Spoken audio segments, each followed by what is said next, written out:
ஏழாம் அறிவு. இது தமிழகத்தின் சிறந்த இளம் விஞ்ஞானிக்கான தேடல். வழங்குவோர் Agni college of technology, OMR, Chennai. இந்த அவசர உலகத்துல நம்ம எல்லாருக்குமே பயன்படுற ஒரு நுகர்பொருள் சாதனம் அப்படின்னு சொன்னா அது ஃப்ரிட்ஜ் அப்படின்னு அழைக்கப்படுற ரெஃப்ரிஜரேட்டர். நாம வீட்டிலேயே ஐஸ் கட்டி தயாரிக்கிறதுக்கும் தண்ணீரை குளிர்விக்கிறதுக்கும் உணவுப் பொருட்களை குறிப்பிட்ட காலம் வரை கெட்டு போகாம வைக்கிறதுக்கும் இந்த ஃப்ரிட்ஜ் பயன்படுது. ஆரம்ப காலத்துல பொருட்களை குளுமப்படுத்தி அது கெட்டு போகாம இருக்கிறதுக்கு பெரிய பெரிய ஐஸ் பெட்டிகளை பயன்படுத்தினாங்க. இது 1750களில் புழக்கத்தில் இருந்துச்சு. இந்த தத்துவத்தை அடிப்படையாக கொண்டு 1755ஆம் ஆண்டு செயற்கையா குளிர்விப்பு தன்மையை ஏற்படுத்தி பொருட்களை கெட்டு போகாம பாதுகாக்கிற முதல் ரெஃப்ரிஜரேஷன் மிஷினை ஸ்காட்லாந்துக்காரரான வில்லியம் கேலன் கண்டுபிடிச்சார். கிபி 20ஆம் நூற்றாண்டின் தொடக்கம் வரை தயாரிக்கப்பட்ட எல்லா ரெஃப்ரிஜரேட்டர்களுமே வணிக நிறுவனங்களுக்கு தான் பயன்பட்டுச்சு. இதில் 1913ஆம் ஆண்டு வீடுகளுக்கும் பயன்படுற முதல் டொமெஸ்டிக் ரெஃப்ரிஜரேட்டரை அமெரிக்காவை சேர்ந்த ஃப்ரெடி உல்ஃப் கண்டுபிடிச்சார். இதை தொடர்ந்து 1918ஆம் ஆண்டு ஆட்டோமேட்டிக் கண்ட்ரோல் வசதியுடைய ரெஃப்ரிஜரேட்டரை கெல்வினேட்டர் நிறுவனம் அறிமுகப்படுத்துச்சு. இதை தொடர்ந்து 1923ஆம் ஆண்டு ரெஃப்ரிஜரேஷன் சாதனங்கள் அனைத்தையும் உள்ளடக்கிய ஒரு முழுமையான ரெஃப்ரிஜரேட்டரை ஃப்ரிஜிரேட்டர் நிறுவனம் உருவாக்குச்சு. இன்னைக்கு நாம வீட்டில் பயன்படுத்துகிற ஃப்ரிட்ஜை பார்த்தோம்னா இதுல ஐஸ் கட்டிகள் தயாரிக்கிறதுக்கான இடம், காய்கறிகளை வைக்கிறதுக்கான இடம், இறைச்சிகளை வைக்கிறதுக்கான இடம்னு எல்லாமே தனித்தனியா இருக்கு. இப்படிப்பட்ட பார்ட்டிஷியன் வசதியோட கூடிய ஃப்ரிட்ஜ் 1940களில் தான் அறிமுகமாச்சு. ஆரம்பத்துல வெள்ளை நிறத்துல மட்டுமே இருந்த ஃப்ரிட்ஜஸ் 1950களின் பிற்பகுதியில தான் வண்ணத்துக்கு மாறுச்சு. இப்படி எத்தனையோ முன்னேற்றங்களை கண்டு நம்முடைய அன்றாட வாழ்க்கையில ஒரு முக்கியமான இடத்தை இந்த குளிர்சாதன பெட்டிகள் பிடிச்சிருந்தாலும் கூட இந்த ஃப்ரிட்ஜ் மூலமா ஏற்படக்கூடிய தீங்கானது தொடர்ந்துகிட்டே வருது. ஓசோன் லேயர்ல ஓட்டையை ஏற்படுத்தி அதன் மூலமா புவி வெப்பமயமாதல் அப்படின்ற தீங்குக்கு ரெஃப்ரிஜரேட்டர்கள் மற்றும் ஏர் கண்டிஷனர்கள்ல இருந்து வெளிவரக்கூடிய CFCன்னு அழைக்கப்படுற குளோரோ புளோரோ கார்பனுடைய பங்கு அதிகம். இதை குறைக்கிறதுக்கும் தடுக்கிறதுக்குமான நடவடிக்கைகள் மேற்கொள்ளப்பட்டு வருது. இன்றைய நிகழ்ச்சியில கலந்துக்க போற நம்ம இளம் போட்டியாளர்கள் கன்சியூமர் குட்ஸை பத்தி எப்படிப்பட்ட விளக்கங்களை கொடுக்க போறாங்க அப்படின்னு பாக்குறதுக்கு முன்னாடி நடுவர்களோட அறிமுகங்களை பார்த்தரலாம். அதுல முதலாவதா permanent judges professor TS Natarajan, IIT Madras. Doctor Srinivasan Alavandar, dean R&D, Agni college of technology, OMR, Chennai. அடுத்தபடியா இந்த எபிசோடோட ரோலிங் ஜட்ஜஸ்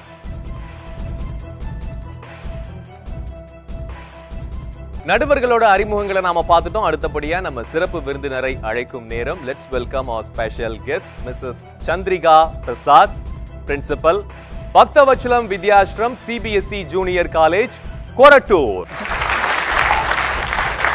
போட்டியாளர்கள் எல்லாருமே வந்துட்டாங்க. நம்ம போட்டிக்குள்ள போறதுக்கு முன்னாடி போட்டியின் விதிமுறைகளை சுருக்கமா பார்த்துடலாம். இந்த மூன்றாவது ரவுண்டை பொறுத்த வரைக்கும் இது நுகர் பொருட்களை அடிப்படையாக கொண்ட, அதாவது கன்சியூமர் குட்டை அடிப்படையாக கொண்ட ஒரு சுற்று அப்படின்றதுனால ஒவ்வொரு போட்டியாளருமே நாம அன்றாடம் பயன்படுத்தக்கூடிய ஒரு இயந்திரம் எப்படி செயல்படுது அப்படின்ற விளக்கத்தை முதல்ல கொடுப்பாங்க. அதுக்கு அடுத்தபடியா அதை எப்படி மேம்படுத்தலாம் அப்படின்னு சொல்லுவாங்க.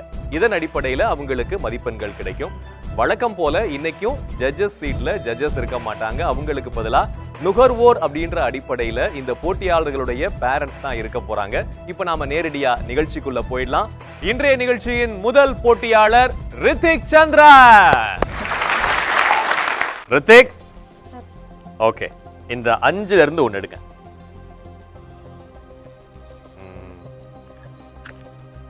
Cable TV technology. கேபிள் டிவினாலே முதல்ல ஞாபகம் வருது வந்து ஜெர்மனி சேர்ந்த வில்லியம் ஆல்பர்ட். அவர் 1831லேருந்து 1834 வரையில் இந்த கேபிள் இதை கண்டுபிடிச்சார். இதை ஸ்காட்லாண்டை சேர்ந்த ராபர்ட் ஸ்டெர்லிங்கிறவர் 1840ஆம் ஆண்டு வழிவகுத்தார். இப்போ வேர்ல்டுலேயே வந்து மிகப்பெரிய கம்யூனிகேஷனில் வந்து கேபிள் டிவியும் ஒன்று. அதில் கேபிள் டிவி எப்படி இருக்குன்னா, இப்போ தமிழ்நாட்டில் ஒரு இடத்துல ஹெட்டு இருக்கும். ஹெட்லேயே வந்து ஹெட் ஹேண்டுன்னு ஒன்று இருக்கும். இந்த ஹெட் ஹேண்ட்லேருந்து சேட்டலைட் மூலயமா நம்மளுக்கு வந்து ஆண்டனா மூலயமா நம்ம ரிசீவ் பண்ணிக்கிறோம். அந்த சிக்னல் வந்து ஒவ்வொரு டிஸ்ட்ரிக்ட்டுக்கும் ரிசீவ் பண்ணுறதுக்கு ரிசீவர் வைக்கிறோம். அந்த ரிசீவர் வந்து லாக் அன்லாக்னா நிறையா மெத்தட்ஸில் இருக்குது. ரிசீவர்லேருந்து மாடுலேட்டர்னா இப்போ 0லனா என்ன சேனல், இப்போ 1லனா என்ன சேனல், அதுமாரி ஒவ்வொன்றா வந்து அதுக்குன்னா 100 அடி இருக்குன்னா 100 அடிக்கும் ஒவ்வொரு ஒயர் வரும். அந்த ஒவ்வொரு ஒயரையுமே வந்து கம்பைனர்னு ஒன்று போகும். கம்பைனர் வந்து எல்லா 100 ஒயரையும் வந்து ஒரே ஒயராகும். ஒரே ஒயராக்கி இங்கே RF வெளில வரும். RF வெளில வந்து இங்கே இருக்கிற டிரான்ஸ்மிட்டர்லேருந்து கொடுக்குறோம். டிரான்ஸ்மிட்டரில் வந்து இன்புட் கொடுக்கும்போது அவுட்புட்டாக வந்து ஃபைபர் ஆப்டிக்கல் ஒயர் மூலிமா RF கலந்து கொடுப்பாங்க. இப்போ கொடுக்கும்போது 150 மீட்டர்ஸ்க்கு ஒரு தடவை கிளாரிட்டி வந்து கம்மியாகும். இதுக்கு வந்து நூடை வச்சு நம்ம பூஸ்டப் பண்ணிக்கிறோம். இப்போ அடுத்தது நூட்டில் பார்த்தீங்கன்னா கெயின் ஸ்லோப் வந்து அட்ஜஸ்ட்குள்ள ஒன்று இருக்குது. அதுமாதிரி காயில் இருக்குது. அதே டிஸ்கெப்பாசிட்டர், ரெசிஸ்டன்ஸ், காயில், கெப்பாசிட்டர், அப்புறம் டிரான்ஸ்ஃபார்மர், அப்புறம் இதில் வந்து நூட்டில் இருக்குது. அதே இது இப்போ இதில் பார்க்குறோம் ஆம்ப்ளிஃபையரில் வந்து transformer, capacitor, coil, polyester capacitor, amplifier IC, அதுமாரி இதில் உள்ள காம்போனன்ட்ஸ் இதுலேருந்து வந்து கேபிள் டிவிக்கு வர்றது வந்து நூட்லேருந்து ஆம்ப்ளிஃபையருக்கு வந்து -10 dB மாதிரி நம்ம கொடுக்கலாம். -10 dB மாதிரி கொடுக்கலாம். அதே மாதிரி இது வந்து ஃபைபர் ஸ்ப்ளிட்டர். இது வந்து ஃபைபரில் வந்து ஏதோ ஒரு பவர் வந்து அதிகமாக இருந்துச்சுனாலும் லோவாக இருந்துச்சுனாலும் இது வந்து கண்ட்ரோல் பண்ணி அனுப்பிவிடும் நம்ம ஃபைபர் ஆப்டிக்கல் ஒயர்ஸுக்கு.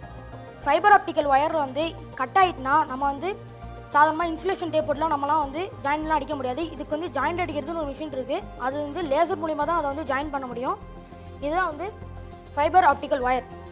இது வந்து கிளாஸில் செய்யப்பட்டது. ஃபைபர் ஆப்டிக்கல் ஒயர்லாம் நான் 4 கோர் யூஸ் பண்ணியிருக்கேன். 4 கோர் இருக்குது. உங்களுடைய ப்ரெசன்டேஷன் முடிஞ்சதா? இப்போ நான் இந்த ப்ராசஸ் எல்லாரும் பண்ணுறதுனால நீங்களும் ப்ராசஸ் பண்ணி காட்ட போகிறீங்களா?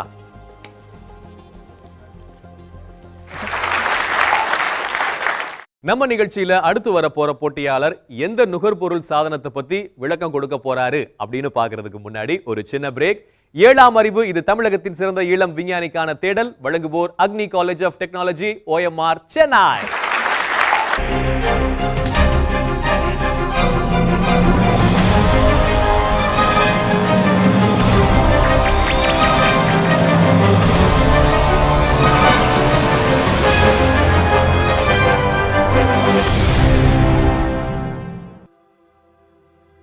Engrossed in our busy lives, we don't realize that we are surrounded by problems.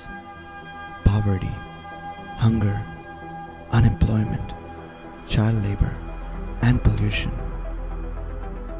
Can we do something to change all that?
Be the change you want to see.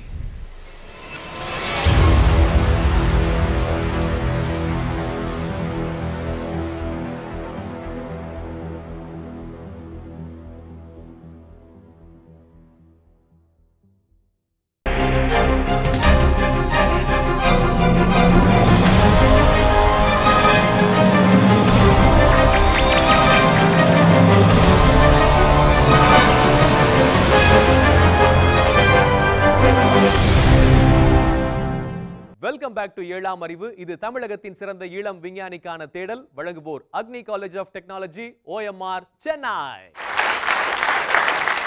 So இப்ப ரித்திக் சந்திரனுடைய இந்த presentation முடிஞ்சது. அடுத்தபடியா அவங்க அப்பாவுக்கு அக்னி பரீட்சை காத்திருக்கு. Sir தயாரா இருக்கீங்களா? சார், இந்த கேபிளை பொறுத்த வரைக்கும் ரித்திக் வந்து இந்த OFC பத்தி எடுத்து சொன்னார். ஆரம்பத்துல ஓஎஃப்சி இருந்தாலும் கடைசியில நம்ம வீட்டுக்கு வர்ற கேபிள் வந்து இப்ப நம்ம வீட்டு கேபிள் டிவில உள்ள வயர் நமக்கு தெரியும் இல்லையா? ரெண்டுமே வயர் தான். ஓஎஃப்சியும் வயர் தான், அதுவும் வயர் தான். இது ரெண்டுக்கும் என்ன வித்தியாசம் நினைக்கிறீங்க? இது காப்பரில் உள்ளது வந்து டைரெக்டாக நம்ம வந்து இதில் டிவியில் நம்ம இது பண்ணிக்க முடியும். ஃபைபர் இதை வந்து நம்ம வந்து அதில் ஒவ்வொரு ஸ்டெப்பாக போய் இப்போ இந்த ஸ்ப்ளிட்ரு இதேமாரிலாம் போட்டு ஒன்று ஒன்றா இது பண்ணி கொண்டு போகிறதுனால நமக்கு வந்து காசு கூட வரும். எது விலை அதிகம்? இதுதான் விலை கூடுதல்னு கிடையாது. எக்கனாமிக் வந்து இதுதான் இன்னைக்கு. எதுங்க? ஃபைபர் தான் இன்னைக்கு எக்கனாமிக். ரெண்டாவது வந்து கிளாரிட்டி வந்து இதில் நல்லா இருக்கும். சரிங்க சார். ஓகே. ஸோ அக்னி பரீட்சை முடிஞ்சது. அடுத்தபடியா ரித்திக்ட கொஷின்ஸ். சார் நீங்களே ஆரம்பிச்சிருங்க. ரித்திக், இந்த ஆப்டிக்கலில் இன்னும் வேறு என்ன மாடிஃபிகேஷனாக நீ செய்யலாம்னு நினைக்கிறேன்? இந்த ஆப்டிக்கலில் பொறுத்தவரை நம்ம டிஜிட்டலில் பண்ணலாம். டிஜிட்டலில் பண்ணும்போது நம்ம வந்து இன்டர்நெட்,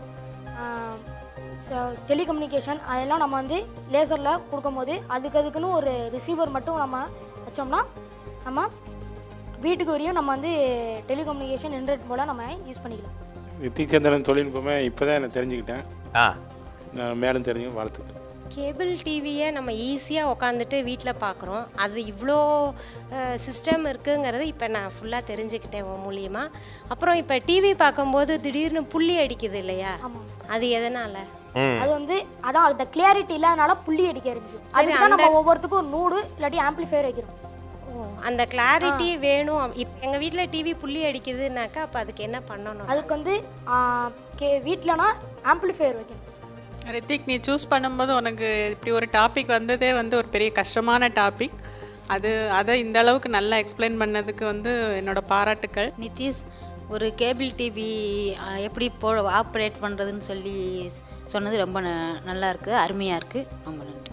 பேரண்ட்ஸோட கமெண்ட்ஸ் முடிஞ்சது. அடுத்தபடியா நம்ம rolling judges. Hi Ritik, different topic, you did very well. And எவ்வளோ கேபிள் ஒயர் இருக்கப்ப நீ எதுக்கு ஆப்டிக் ஃபைபர் ஒயர் சூஸ் பண்ண? இப்போ லேசர் தான் வந்து கொஞ்சம் தூரம் வந்து ட்ராவல் பண்ணும். இப்போ ஆர்எஃப்லாம் வச்சா கூட கொஞ்சம் தூரம் வரையும் தான் கிளியாரிட்டி இருக்கும். ஆனால் ஃபைபர் ஆப்டிக்கல் ஒயர் மட்டும் தான் கிளியாரிட்டி அதிகமாக இருக்கும். வேறு எந்த ஃபீல்ட்லையாவது ஆப்டிக்கல் ஃபைபர்ஸ் யூஸ் பண்ணுறாங்களா? வேறு இந்த ஹாஸ்பிட்டலில் கூட லேசர் மூலிமா ஆப்ரேஷன். Very good. கம்யூனிகேஷன்ல ரொம்ப பெஸ்ட்டானது ஈஸியானது ஒயரா இல்லை ஃபைபர் ஆப்டிக்ஸாவா? ஃபைபர் ஆப்டிக்ஸ்னால் ஈஸி, ஏன்னா அது கிளாரிட்டி அதிகமாக இருக்கும். இப்போ ஃப்யூச்சரில் இனிமேல் ஒயர் யூஸ் பண்ண மாட்டாங்களா? ஃப்யூச்சரில் பார்த்தீங்கன்னா டிஷ் தான் எல்லோரும் விரும்புகிறாங்க. டிஷ் மூலிமா தான் எல்லாருமே வந்து எடுத்துக்கிறாங்க சிக்னல்ஸ். ரோலிங் ஜட்ஜஸை தொடர்ந்து அடுத்தபடியா நம்ம பெர்மனன்ட் ஜட்ஜஸ். ரித்திக், இது ஒரு ஆப்டிக்கல் கம்யூனிகேஷனுங்கிறது ஒரு லேட்டஸ்ட் டெக்னாலஜின்னு சொல்லலாம். லேட்டஸ்ட் இல்லை, முன்னாடியே அறிமுகமாயிடுச்சு. But widespread application orient technology இது.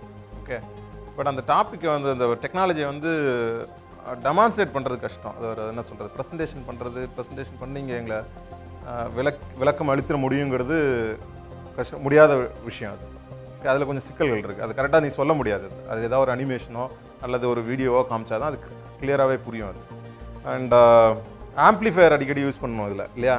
ஆம்ப்ளிஃபையர் வந்து டிஸ்ட்ரிபியூஷன் சைடில் தான் யூஸ் பண்ணுறியா, இல்லை அந்த local station plus main station இந்த கம்யூனிகேஷனில் ஆம்ப்ளிஃபையர் யூஸ் பண்ணணுமா? ஆம்ப்ளிஃபையர் வந்து இப்போ ஆர்எஃப்ஆ வெளில வருதுங்க இல்லையா, அதுக்கு ஆம்ப்ளிஃபையர் டிஸ்ட்ரிபியூஷன் சைடில் மட்டும்தான் யூஸ் பண்ணுறேன். Okay, good. ஓகே, நைஸ், வாழ்த்துக்கள். ரொம்ப கஷ்டமான ஒரு டாபிக் எடுத்திருக்கேன். சரியா? அந்த ஆப்டிக்கல் ஃபைபர் சொன்னல, அதில் வரக்கூடிய சிக்னல் எந்த மாதிரி இருக்குது? லைட், ஒளி மூலமாக செய்திகளை அனுப்புகிறோம். சரியா? எல்லா சேனல் இன்ஃபர்மேஷனும் ஒளி மூலமாக, ஒளி இழை வழியாக அந்த ஆப்டிக்கல் ஃபைபர் வழியாக வருது. அதை மறுபடியும் ரேடியோ ஃப்ரீக்வன்சியாக மாற்றி ஆர்எஃப் மாற்றி அதை பிரித்து அந்தந்த சேனலுக்கு தகுந்த மாதிரி ஒவ்வொரு வீடுகளுக்கும் அனுப்புகிறோம். சரியா? ஸோ அதெல்லாம் நல்லா புரிஞ்சுக்கணும். லேசர் என்பது light amplification by stimulated emission of radiation. சொல்கிறது கஷ்டமாக இருக்கும், ஆனால் அது என்னென்னா ஒரு மிலிட்ரி மார்ச்சிங் மாதிரி எல்லா வேவும் ஒன்றா போகுது. லைட் வேவ் எல்லாம் அப்படி ஒன்றா போகும்போது அதுக்கு அதனுடைய பவர் ரொம்ப அதிகம், அதனுடைய ஆற்றல் மிகவும் அதிகம். அதை வச்சுக்கிட்டு ஹோல் கூட போடலாம், அவ்வளோ பவர் இருக்குது. அதில் அதனுடைய ஃப்ரீக்வன்சி அதிர்வு எண் எடுத்தேன்னா மிகவும் அதிகம் ஒளிங்கிறதுனால. ரைட்டா? 3 × 10⁸ டிவைடட் பை வேவ்லென்த் போட்டால் வரும். அந்த அதிர்வேணை அதிகம் இருக்கிறதுனால அதில் அதிகமான டென்சிட்டியை ஏற்ற முடியும், பல சேனல்களை போட முடியும். சாதாரணமாக மைக்ரோவேவ்லையோ இல்லை சாதாரண ரேடியோ ஃப்ரீக்வன்சிலையும் குறைவான ஸ்டேஷன்ஸ் தான் வைக்க முடியும், ரேடியோ ஸ்டேஷன்ஸ் தான். இதில் ஆயிரக்கணக்காக வைக்க முடியும். ஆமாம், நிறையா அதுக்கு தான் அதை ஒளியினுடைய இழையை யூஸ் பண்ணுறாங்க. சரியா? அது மாதிரி நிறைய அதில் நுணுக்கமான விஷயங்கள் நிறைய இருக்குது. அதெல்லாம் அறிஞ்சு கொள்ள முயற்சி பண்ணணும். இது ஒரு நல்ல பிகினிங். இன்னும் நிறைய அதை பற்றி கேள்வி கேட்டு பதில் கண்டுபிடிக்கணும். ஓகே, பாராட்டுக்கள். அடுத்தபடியா நம்ம ஸ்பெஷல் கெஸ்ட் ரித்திகோட பிரசன்டேஷனை பத்தி என்ன சொல்றாங்கன்னு பார்க்கலாம். கம்யூனிகேஷன் 2 விதமா இருக்கு, தெரியுமா? Communication 2 types of communication. What are they? Media, 2 media. என்னது அது? One is print media, the other one is electronic media. Electronic media தான் நீ இப்ப சொன்ன இது எல்லாமே. இந்த எலக்ட்ரானிக் மீடியா வந்ததுலேருந்து அந்த பிரிண்ட் மீடியாவுக்கு கொடுக்குற இம்பார்ட்டன்ஸே குறைஞ்சி போச்சு. பசங்க படிக்காம போனது. பிரிண்ட் மீடியா தான் முதல்ல இருந்தது கம்யூனிகேஷனுக்கு. நிறைய புக்ஸ் படிச்சிருந்தாங்க, நிறைய நியூஸ் பேப்பர்ஸ் படிச்சிருந்தாங்க. அந்த ரீடிங் ஹேபிட் அப்படின்னு இருக்கிறது இப்போ குறைஞ்சி போகிறதுக்கு ரீசனே இந்த எலக்ட்ரானிக் மீடியா வந்ததுனால தான். Hard work is the key to success. நீ நிறைய ஹார்ட் ஒர்க் பண்ணியிருக்கு. இது பண்ணுறதுக்கு நிறைய you have done so much of hard work. Hard work is the key to success. Do hard work, do keeping work and get success in your future. All the very best. Cable TV டெக்னாலஜியை பத்தின ரித்திக் சந்திரனோட பிரசன்டேஷனை பார்த்தோம். நம்ம நிகழ்ச்சியில அடுத்து வர போற போட்டியாளர் எந்த நுகர்பொருள் சாதனத்தை பத்தி விளக்கம் கொடுக்க போறாரு அப்படின்னு பாக்குறதுக்கு முன்னாடி ஒரு சின்ன பிரேக். 7ஆம் அறிவு, இது தமிழகத்தின் சிறந்த இளம் விஞ்ஞானிக்கான தேடல். வழங்குவோர் Agni college of technology, OMR, Chennai.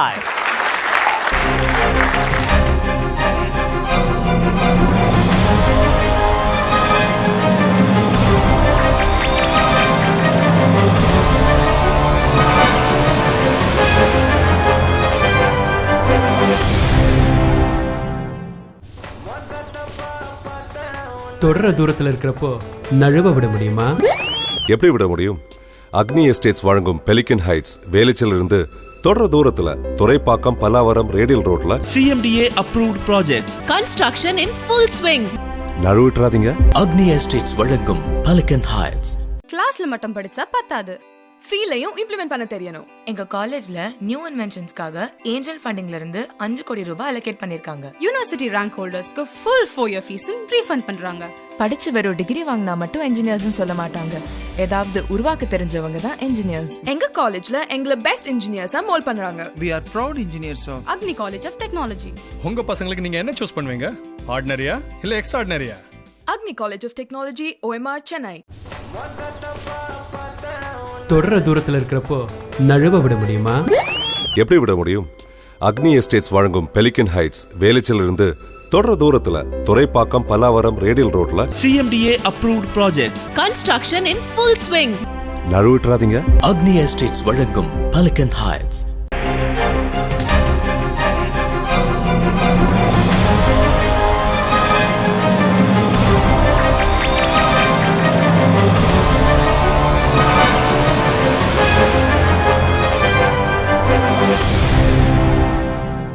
Welcome back to 7ஆம் அறிவு, இது தமிழகத்தின் சிறந்த இளம் விஞ்ஞானிக்கான தேடல். வழங்குவோர் Agni college of technology, OMR, Chennai. நம்ம நிகழ்ச்சியின் அடுத்த போட்டியாளர் ஜெஃபி லாரன் ராஜ். ஒன்னிடுங்க ஜெஃபி. ஓகே. ரேடியோ.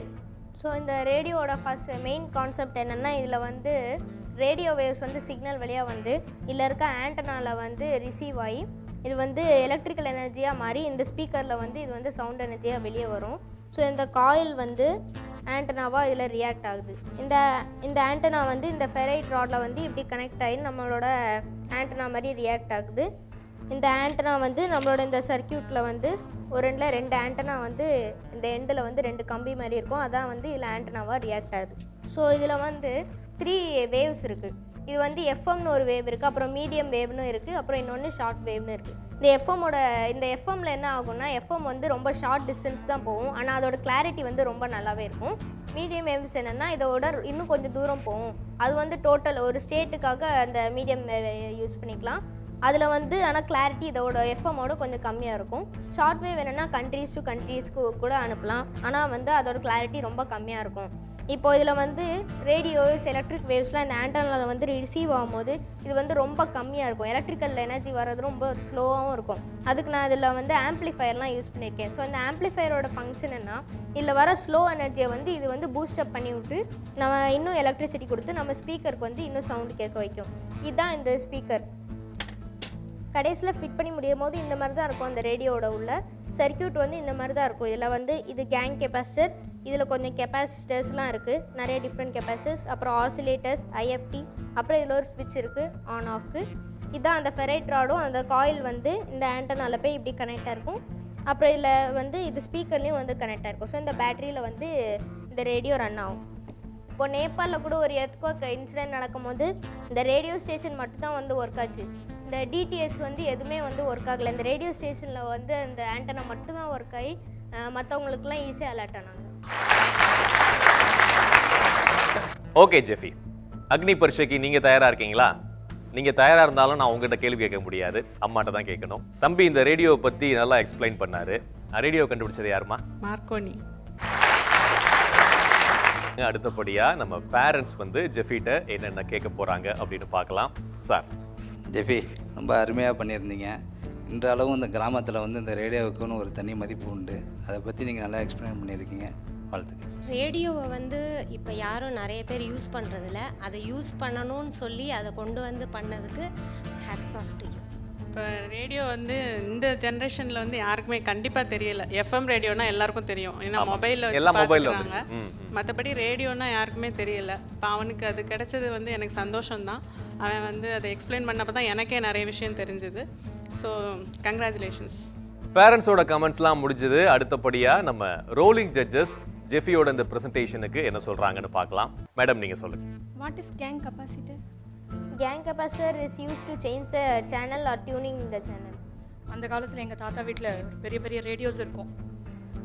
இப்போது ரொம்ப காம்பேக்டாக வந்திருக்கு. என்ன டிஃப்ரென்ஸ் இதில் இருந்திருக்கு?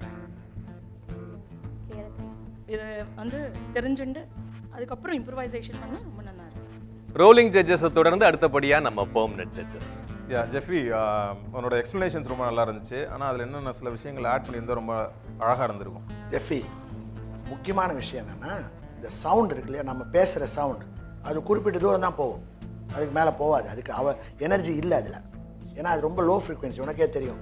20 kHz குறைவாக இருக்கிறது தான் சவுண்டு. ஸோ அதை ரொம்ப தூரத்துக்கு அனுப்பணும்.